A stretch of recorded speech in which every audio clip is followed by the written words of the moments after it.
UAE ദേശീയ ദിനാഘോഷങ്ങളുടെ ഭാഗമായി അല്ലൈനിലെ കായിക കൂട്ടായ്മ ബ്ലൂ സ്റ്റാർ ഒരുക്കിയ family sports festival Olympian Tindu ലൂക്ക ഉദ്ഘാടനം ചെയ്തു. അല്ലൈൻ യൂണിവേഴ്സിറ്റി സ്റ്റേഡിയത്തിൽ നടന്ന കായികമേളയിൽ 3000-ലേറെ പേർ മാറ്റുരച്ചു. 4 വയസ്സ് മുതൽ 60 വയസ്സ് വരെയുള്ളവരാണ് വിവിധ കാറ്റഗറികളിലായി 56ഓളം മത്സരങ്ങളിൽ മാറ്റുരച്ചത്.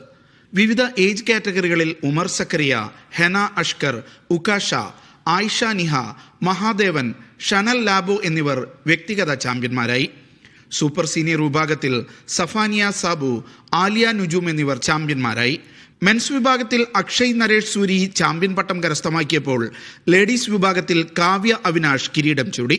ജെൻസ് ഫുട്ബോളിൽ പ്ലേമേക്കേഴ്സ് മസിയാദ് ജേതാക്കളായി. അലൈൻ മലയാളി ബസ് ഡ്രൈവേഴ്സാണ് റണ്ണേഴ്സ് അപ്പ്. പുരുഷ വിഭാഗം ത്രോബോളിൽ CFU ദുബൈ ജേതാക്കളായി. വനിതാ വിഭാഗം ത്രോബോളിൽ പ്ലാനറ്റ് എയർ സ്ട്രൈക്കേഴ്സിനാണ് കിരീടം. ഉദ്ഘാടന ചടങ്ങിൽ Sheikh Sayed bin Mohammed bin Musallam bin Ham മുഖ്യാതിഥിയായി പങ്കെടുത്തു.